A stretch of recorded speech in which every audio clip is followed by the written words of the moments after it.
everybody. Welcome to the Hallmarkies podcast. And we're really excited today. We have the star of the upcoming Lifetime movie. We have Mercedes de la Zerda here. She is the star of Well Suited for Christmas. And Mercedes, thank you so much for coming on the podcast. Yeah, thanks so much for having me, Rachel. Yes. So this is the first time that you've been on our show. So what we like to do is we like to get to know you a little bit. And so tell us a little bit about how you got started in it and what inspired you to get into acting. Sure. So when I was probably in grade 6, I did a play. I just kind of remember it being one of the first times that I felt like, oh, like this is kind of something that feels different, like it feels like I have like a natural inclination to be able to do this, and just kind of felt like a natural extension of my abilities. And it just kind of hit different. And I think my mom noticed that. And so she said, would you want to take some acting classes? And I said, yeah. And she knew a woman who had an acting school who was very well respected in the industry here in Vancouver, which is where I'm from. So she's like, okay, let's start getting you into these classes and see if you like it. And I was quite shy. And so at first, when I went to the class to have an interview to the school, they were kind of like, I don't know, like, does she actually want to do this, or is it her mom that wants her to do this? But my mom was like, no, she says she wants to do it. And my grandparents owned a bakery when I was growing up. So I worked there from, even before I was technically allowed to, kind of thing. And so I always had extra money because I was working on the weekends. And so my mom said, if you want to take these classes, you have to pay for them yourself. And so I was like, okay, she's trying to teach me the value of money and everything. And so I was like, okay. So I started taking these after school classes, and they had a showcase at the end of each year. And that's where a lot of agents showed up and casting directors. And so at the end of my first year, an agent approached me, but I wasn't quite sure if I wanted to sign with them yet.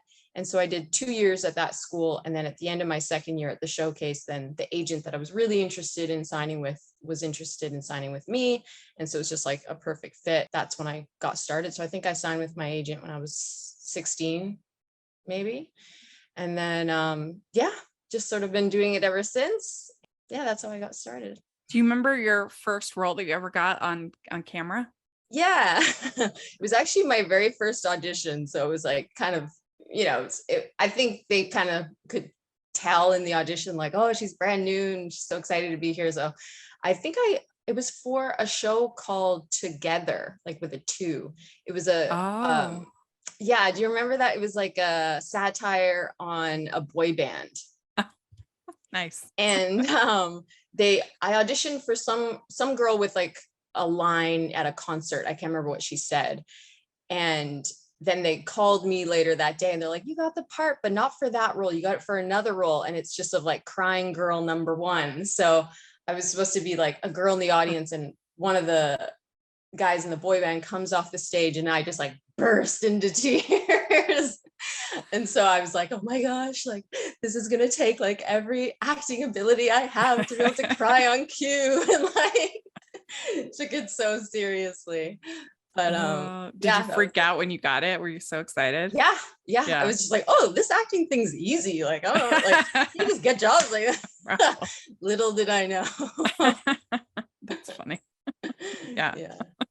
Well, great. I mean, you've been in a pretty popular DCOM. That must have been exciting to be in Radio Rebel. Oh yeah.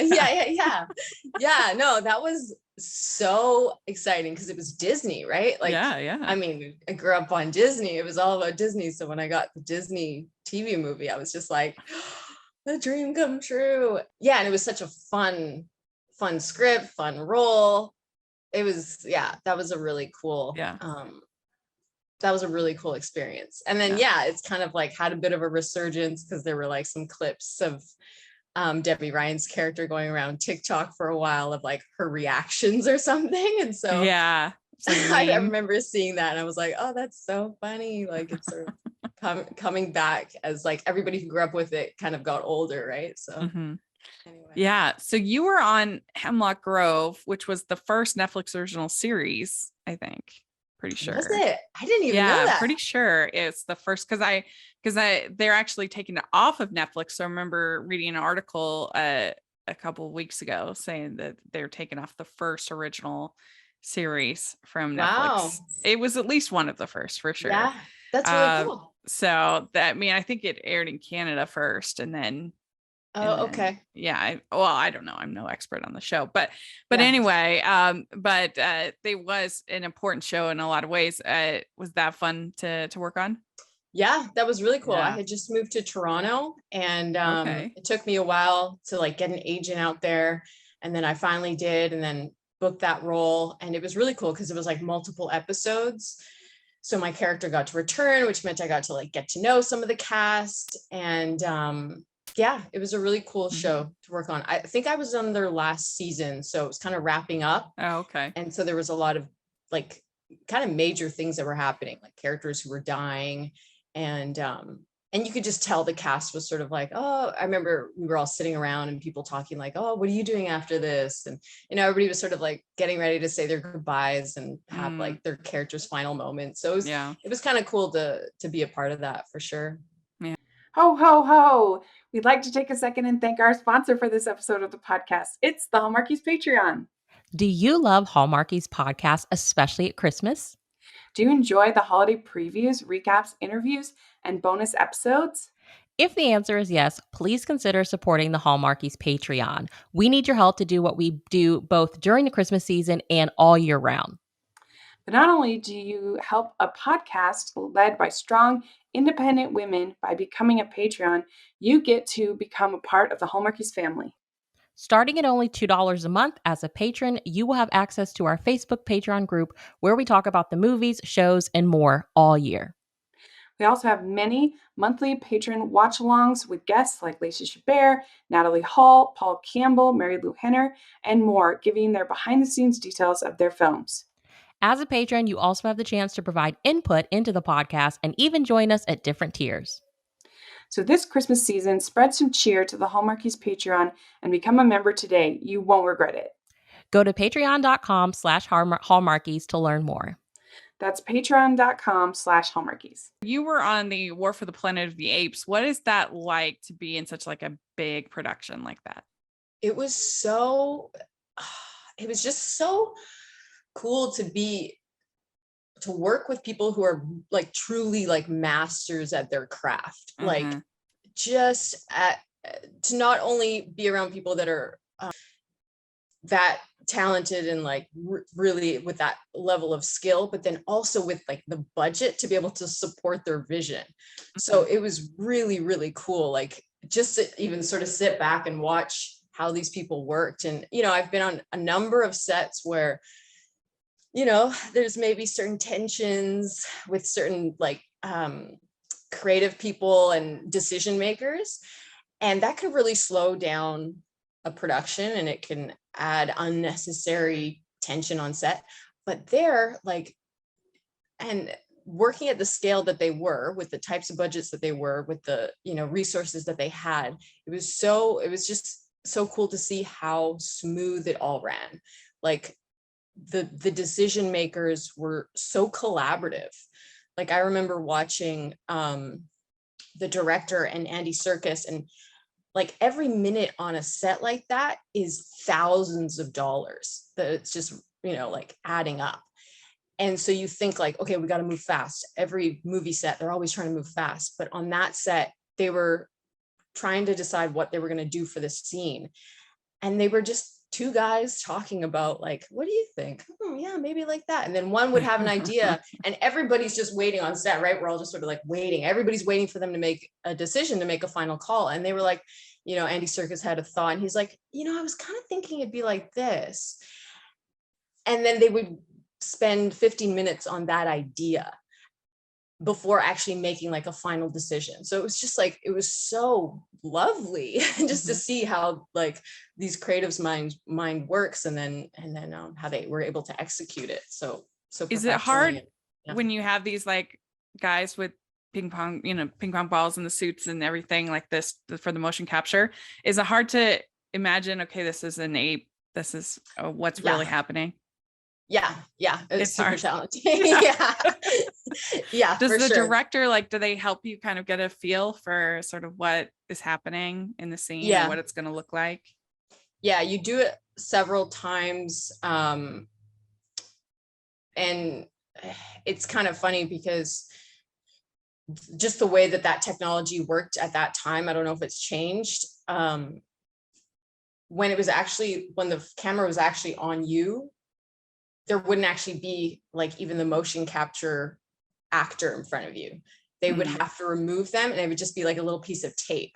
So you would do the scene a lot of times with them in front of you, but then when it was actually the camera actually got turned and it was going to be on you, then it would just be a piece of tape. So it was like Oh, that's even interesting. more difficult. But the director, yeah, they would oftentimes like throughout the scene, they'd be like, oh, he would talk you through it.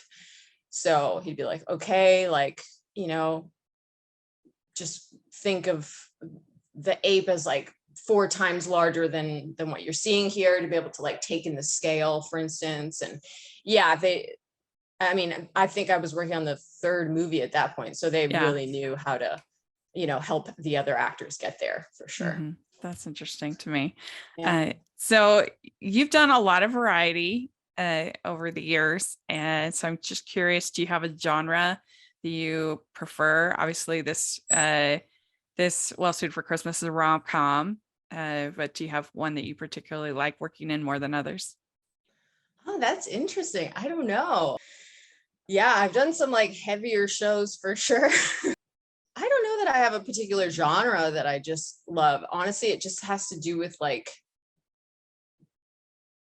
the feeling on set, like the people you're working with. Like it just makes such a difference because you're there, 12, sometimes 14 hours a day. So I've just noticed like whether I'm working on a really fun TV show versus like a more serious movie or something, my experience is dependent a lot of just like who you're working around and how supportive the environment is. Yeah, I think that's why I've been able to enjoy so many different genres, because it's just like it really depends on like the energy that's on set and how really like just committed everybody is to make a good product and have fun and be creative. And yeah. Yeah. I think that's true with almost anything in life. Like you could have the most amazing job, and if you work with people that are difficult, and if you just don't have a good work environment, it won't matter. It's going to be miserable. Yeah, it's Eh, true. Yeah, and if you could be doing something super boring, and if the people are really nice and friendly and there's a good atmosphere, then at least for me, I'd still enjoy it. Yeah, Mhm. relationships are just like everything for Mhm. sure. Yeah. Yeah. Well, let's talk Well Suited for Christmas. So, for people listening, I've actually seen this movie and I really enjoyed it, and so that's why I messaged out to our contacts and said, "Hey, I'd love to talk to somebody involved and to Mercedes." And normally, I normally when I do interviews, I haven't seen the movie, and so I don't have like my questions are maybe a bit more specific in this one than maybe I Yeah. might normally do. But I don't know, I thought this was a very charming, well done rom-com. So Cool. yeah, I really enjoyed it. But why don't you tell our audience a little bit about what the movie is in your role? Yeah, so the movie centers around a character named Rachel Roca, and she's a fashion designer in New York, and she gets tasked to make a tuxedo for this tech mogul named Brett Stone. And it's all part of a fashion runway charity competition. So the stakes are high. She really wants to do a good job on this tuxedo. But unfortunately, Brett Stone also has his own agenda. And so they butt heads and they clash, and they come from like just opposite sides of the spectrum. And she really needs to make a great tuxedo. And, he has his parameters that he wants her to work within. And so, yeah, it's really that story. It's about them sort of by getting to know each other, they're getting to know themselves, and, the Yeah, discomfort that comes with that. it's kind of forced proximity. They're forced to work together, and then also enemies to lovers a little bit too. They Yeah. don't like each other first, and So how did you end up getting involved in this project? Did you audition or did they come to you with it? No, yeah, they reached out to me. It was really a shock. Yeah. I remember my agent called and I had been waiting to hear about another job. And so she told me right away, she's like, okay, it's not about the other job that you're waiting to hear about. It's about like, we got an offer for this Christmas movie. And I was like, what? And I remember asking her, I was like, why? Like, how did they even know about me? Why did they ask me? And she's like, I don't know. We don't usually ask those questions when it's an offer. Like, why her? So I was like, okay, yeah, true. So so they sent over the script and I read it and I just thought like, okay, this is a bit different than other Christmas movies that I've seen and that I've been a part of. Like I worked on a Hallmark a few years prior to this, and it was quite different, like it was Christmas, but there weren't a lot of like some of the stereotypical Christmas things within it. Yeah. And I later learned that they wrote the movie not as a Christmas movie, and then they decided to make it a Christmas movie. So I think that's maybe why it felt a little bit different right off the bat. Yeah, that's interesting because it was Christmas Encore, right? Yeah, Christmas Encore. Yeah. Which, so I wonder what they had, because it was all about this Maggie Lawson's character putting on a female version of Christmas Carol, which was really funny to me because I'm like, they have literally been doing that since the 60s. We've had female Christmas carols, and so the fact that this was like groundbreaking stuff here, right? But I wonder what if originally it wasn't. Oh, Christmas no, Carol. Sorry. Well Suited wasn't originally a Christmas movie. Oh, I see. Oh, okay. Yeah. That's why it kind of, when I first one? Yeah. Oh, okay. That makes sense. Because it's true. Well Suited Christmas, it's not that much Christmas. Right. Yeah. It could really take place at any time of the year. Yeah. Today's episode of the podcast is sponsored by W Rated, the podcast where we willingly watch the world's worst rated movies. Join me, Daisy. And me, Claire, as we break down the IMDb Bottom 100, choosing a different film from the list every episode. We take a deep dive into the plot, production, release, and reviews, usually with a special guest, to uncover if these films are truly as bad as everyone says they are. You can find us on Spotify, Apple, Good Pods, and anywhere else you find your podcasts.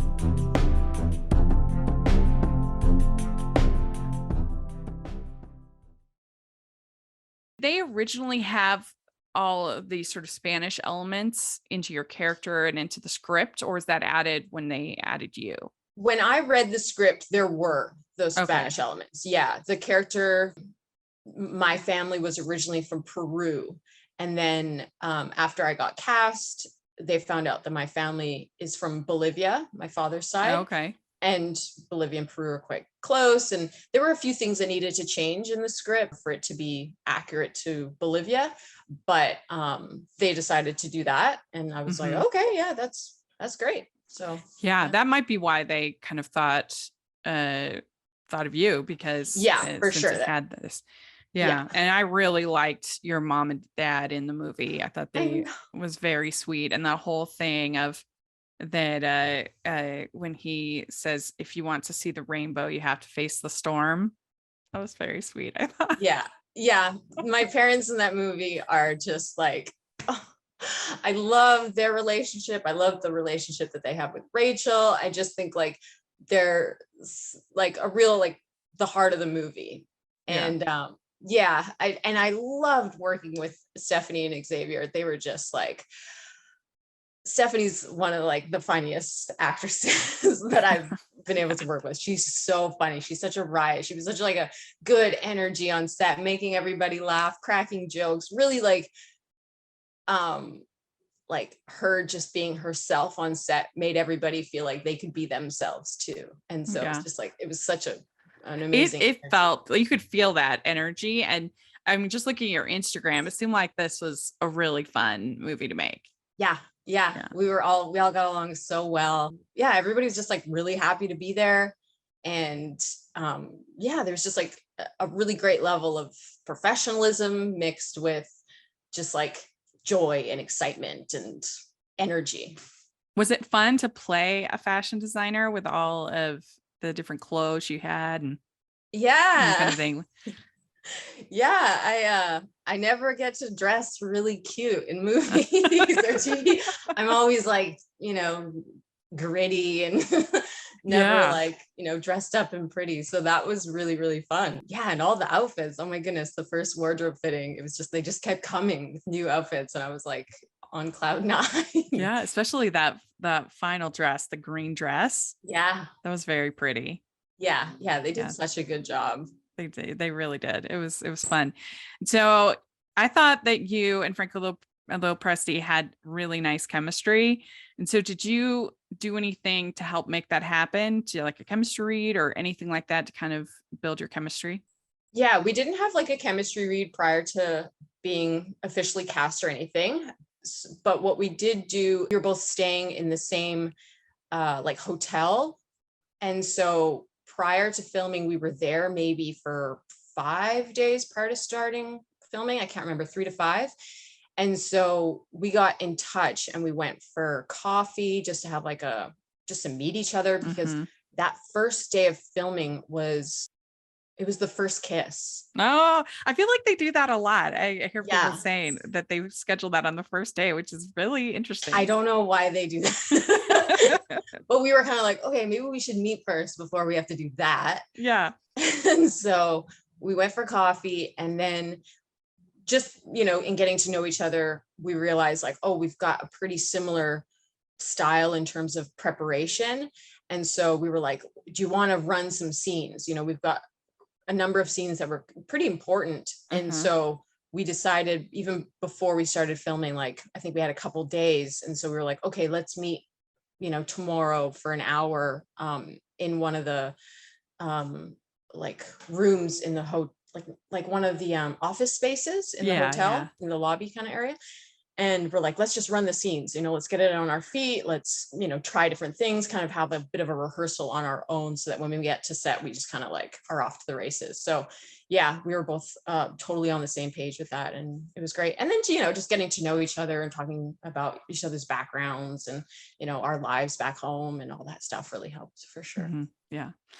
Well, you could feel it. And you mentioned the kiss, the first kiss. That's the thing that's really cool about this movie. One of the things that's very cool about this movie is that there are 4 kisses in this movie, which is unheard of. I don't know if you know, like for these kind of holiday romances, usually you just get one at the very end. And so Yeah. it was very exciting. I was like, oh, halfway through, this is so fun.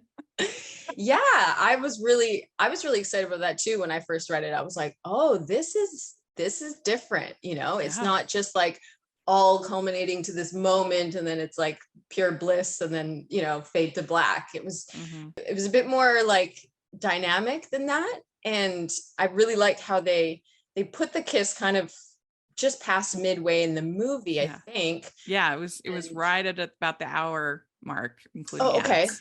Including Yeah. ads. Yeah. So And then you have this time to figure out like, is it gonna work? yeah. Instead of just like, yes, now they live happily ever after. It's like, okay, now the kiss happens, and then it's like, now they actually have to deal with some real stuff. Yes, so because normally in these kind of movies, they have the near kiss at that point where they get stopped because of a cell phone or something ridiculous. Mhm. And this is so much better because then it becomes part of the plot, like you're saying. And in reality, I don't think there's actually, as far as like the effect on the individuals, I don't think there's that much of a difference between the near kiss and an actual kiss, as far as like what you would be thinking and what you would be feeling. But like it's never played that way in the movies. And so in this case, they had kissed, which then add to the subsequent scenes, added a level of like, oh, what's going to happen and kind of a thing. So I agree. I think that they should do it more in these movies. Like you still obviously want to keep them PG and you don't want to, that's fine. But I think it actually like makes the story significantly better. Yeah, I agree. Yeah, Mhm. totally. I also liked how in every kiss, like you were the one who kind of went for it, which was very, very swoon-worthy. I liked that. Yeah, I remember reading that too and being like, oh, Rachel, like she's going for it. She knows what she wants. Yes. Yeah. I loved the scene where where he brings you dinner. You're working on things and he Right. brings you like Chinese and it was just, there were like 15 Christmas trees. I've never seen so many Christmas trees around any two people, but like it was so cozy and fun. That's so funny. Yeah, Yeah. you decorate your house sometimes and then you take these photos and you're like, just isn't quite, giving me what I'm seeing in like the movies. And then you're Yeah. actually in these movies and you're like, oh, that's why. Because the excess is insane just to make it feel like Yeah. That really must Christmas. be fun to be like in the middle of a winter wonderland inside. Yeah. Yeah. I also have to give you huge compliments. I have curly long hair and you have it even today. So I loved your hair in the movie. I thought Oh, it thank looked you. beautiful. You don't see curly hair that often in these movies. Yeah. Usually it's straight hair. And so I thought they did a great job with your hair. Yeah, they were Yeah. awesome. Yeah, it was a collaborative effort. Yeah, and Yeah. luckily we were filming in Ottawa, which is quite dry, Mm-hmm. and so we didn't have to combat like the humidity. Like I did a show last summer out in the Maritimes, which are like the Atlantic provinces, and it was just like the poor hairdresser. He couldn't like there was nothing he could do. He was there with the curling iron trying to, keep the curls nicely defined. It was a mess. So the fact that it was Ottawa, dry winter, it was just like it helped the curls so much. Mm-hmm. Yeah. Oh, I hear you. I grew up in Maryland, so we get quite a bit of humidity there. So I feel that.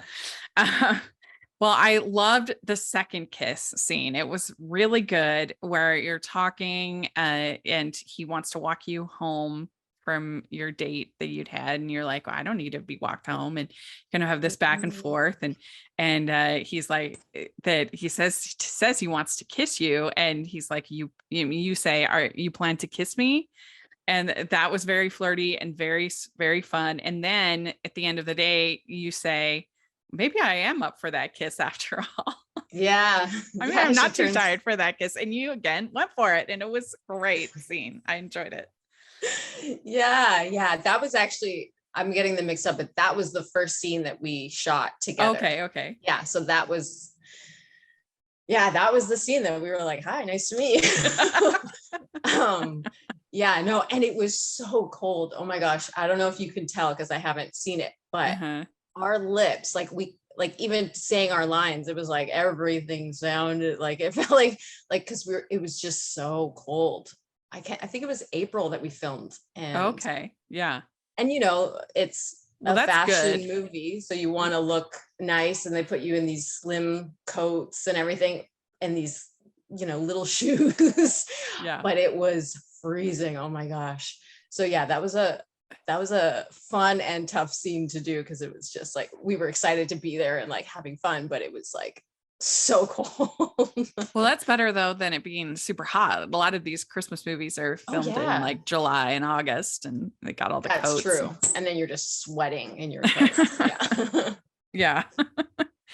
I thought that the conflict was pretty good in this. Sometimes the conflict can be a little bit like, I don't know if they like overhear something. Like whenever the conflict is something that can be easily solved in one conversation, it's like, oh, great. But in this one, it was pretty good. I thought that, you have this whole journalism thing with this article, and he feels somewhat betrayed by you and by others. And he's very, kind of sensitive of that. And I thought that was a pretty good conflict. And you had this whole long conversation between the two where he tells you about his experience in foster care and his feelings. And then you also had DeMario there as a kid from foster care to counterbalance it. I thought for this kind of movie, I thought it was a pretty good conflict. Yeah. The dang dad and his loud mouth. Yeah, that's right. And I don't know if he ever really apologizes. I'm just like, dad kind of got away with that one. But he does have that conversation with I forget the name, Franco's character, Brett Stone. He has the Mm-hmm. conversation with Brett about where the dad calls him his son. And he has this, that's when he says that if you want to see the rainbow, you have to face the storm. Right. So Yeah, at the door. Yeah. it's away with it because he's so sweet. Yeah.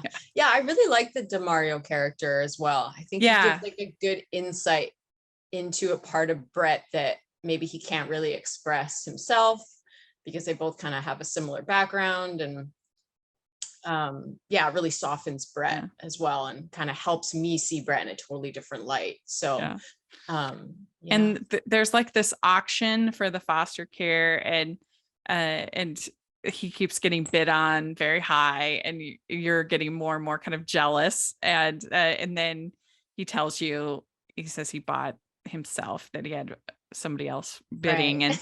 and he says, there's only one woman in this room I want to go on a date with.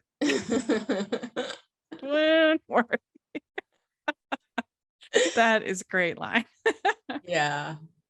And then he says, you say, can I pick out your suits that you wear? And he says, you can choose every suit I ever wear again. I know, right? Like So every good. woman's dream, like, great, Yeah. I get to decide exactly what you're gonna wear for the rest of us being together. Well, especially for somebody in fashion. I mean, that's the dream. Yeah, exactly. And I think I really do think Franco did a great job in the role. He was just very grounded, but super swoon worthy at the same time. Yeah, no, he was great for sure. That was really fun. Yeah. So and then there's two kisses at the end. Like once when you're dancing, that was really, I mean, I loved that whole scene. It was the so dancing good. scene. Yeah. That's a really sweet, tender moment for sure. Mm-hmm. And then the ending, of course, you always want to kiss at the end in these kind of movies. So that was good. Yeah, that was a lot of fun. And are you going to be like live tweeting or watching or anything like that? So that will be fun. People I'm gonna have a watch party. Oh, gonna have a bunch of girls over, and make some treats fun. And it'll be a lot of fun for sure. I don't usually do that, like as an actor, it's kind of like hard to watch your work, and you always see it through a different lens, because you're being very, you're trying to learn from what your past jobs are. So you're going, okay, like I can do that differently, and that moment didn't quite feel right.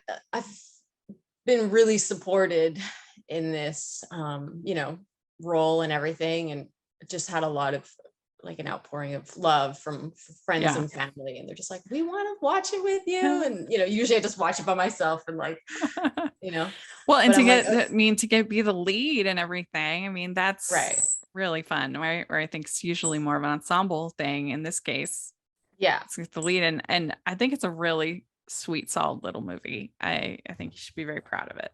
So, I'm excited. I'm excited just to like, watch it with a bunch of people, and really just sort of celebrate that accomplishment for sure. We'd like to take a second and thank our sponsor for this episode of the podcast. It's the Hallmarkies merch store. Are you looking for that perfect gift for the postable, Hardy, or Hallmarky in your life? What about getting that t-shirt or hoodie that will help you stand out at your next holiday party? Now is the time to check out the Hallmarkies merch store. Full of festive designs by artists like Jessica Miller, Carrie from Hallmark Comics, and more. You can even have more than just shirts, but totes, cell phone cases, notebooks, mugs, and more. And it isn't just Hallmark. We have designs for Anna Green Gables, Man from Snowy River, The Nanny, and more. Every purchase at the merch store goes to help support the podcast and allows us to make the great content you know and love. There are frequent sales, so go to tpublic.com/stores/Hallmarkies or see the link in the description. That's tpublic.com/stores/Hallmarkies. Well, we like to enter interviews with some fun, silly questions. Yes. So the first one we have is, what is your favorite holiday drink? Oh, eggnog comes to mind.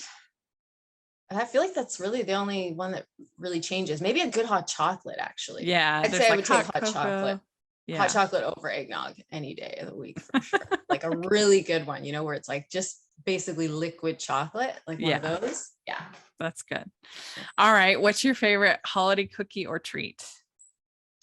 Ooh. I'm going old school with a mince tart. Oh. My grandfather was a baker and I grew up in his bakery, and so for Christmas we would do big gingerbread houses that we would raffle off, and then but I remember the mince tarts were really just I don't think I've ever had mincemeat or mince. Okay, yeah. I mean, it's not for everybody. It's quite, like it's got a lot of the Christmas spice happening. But I think just because I've been eating them since I was a kid, and it's like a shortbread crust. Yeah. So it's like really buttery and just kind of melts in your mouth. And then you get the punch of like all those Christmas flavors, and then a bit of powdered sugar on top and more of the shortbread. It's just sounds good to me. Yeah, I get into it. All right. What's your favorite Christmas song or carol? Ooh. Maybe Have Yourself a Merry Little Christmas. It's one of my favorites. Or like Away in the Manger. Oh. Like that. Yeah, those two kind of. Very good. Okay. Mm-hmm. What is your favorite classic Christmas movie? Ooh, National Lampoon's Christmas. Yeah, that's and classic. Also like Jingle All the Way, which like is kind of random, but I remember we would watch that all the time. Anyway, those two for sure. Christmas comedies. Christmas can be so heavy sometimes, like families getting together, and it can, there's a lot of, it's true, as you get older, a lot of different dynamics that can form, and so anything to just like have some comedy, have some laughs, and like just it's true. You forget how heavy some of these movies are. I mean, like It's a Wonderful Life is heavy. And Christmas, you're around the people you love, and you realize the people that aren't there for whatever reason. And so sometimes it can feel a bit heavy, and so it's just like let's throw on a comedy and just laugh and forget about all those things. My grandma loved National Lampoon's Christmas Vacation, and when the squirrel comes out of the tree, she would laugh to the point of like not being able to breathe, just completely. That movie is so good. And I love when she says the Pledge of Allegiance. They want you to say grace. Yes. Grace. Pledge allegiance to the flag. And then they're all just like, amen. Amen. That's really funny. And the turkey just All right. Well, what's your favorite, Scrooge or the Grinch? Ooh, I like Scrooge. I like the Grinch. I don't know. They're both such like sad characters. They're both characters who hate Christmas. That's why we kind of pit them against each other. Feel for both of them, but I don't know. Maybe I just like the era that Scrooge takes place in, like the suits and the hats, and I don't know. Yeah, I do too. All right. What's your favorite, clear lights or colored? Ooh, this is tough because the colored ones I like, but they've got to be like the old school colored ones, not like the LED colored ones, like the old incandescent ones. Yeah, like sea bulbs. Yeah, exactly. But I like the my grandfather is Swedish, so on the Christmas tree we would always have like they look like candles. They're like lights that look like tall candles. And so my mom actually got all of us a set of those for our own Christmas tree. So that's what I've been putting up, are these they're like these clip-on candle lights. And so the tree looks like it has like a bunch of candles on it. So did you all like celebrate Santa Lucia and all that kind of stuff for Swedish Christmas? Yeah, at the bakery we would always have these Santa Lucia buns. We wouldn't, sometimes we'd go out to like the Swedish community center. They'd have like the festival, and then there'd be the market and everything. And so we would do that every year. Yeah, the Swedish aspect was a big part of Christmas on my mom's side. So yeah. Would you rather be in a snowball fight or build a snowman? Ooh, That's tough. Snowball fight, I think. Okay. Yeah. The Yeah. thing about building a snowman is that you need a lot of snow. Yeah. So Yeah. And snowball fights are just more you can just have a conducive little to bit. laughter and Yeah. I mean somebody getting injured as well. But but no, yeah, snowball fight. Would you consider yourself a good gift wrapper or not? Terrible. Terrible. Absolutely terrible. I just like I don't have the patience probably Yeah. is the problem. But yeah, my sister can tell even before she sees the card who it's from. She's like, this is from you, isn't it? Because it's just terrible. Yeah. Well, last question. Do you have an ugly Christmas sweater? And what is your ugliest? I don't think I do. I know that I have. Like I went to an ugly Christmas sweater party, but I think I went to like Salvation Army and bought one for that. But then I think I got rid of it.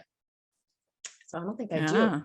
So Yeah. you need to get one for your movie watching party. Oh yeah, that's a good idea, actually. Maybe I'll make that a so. requirement.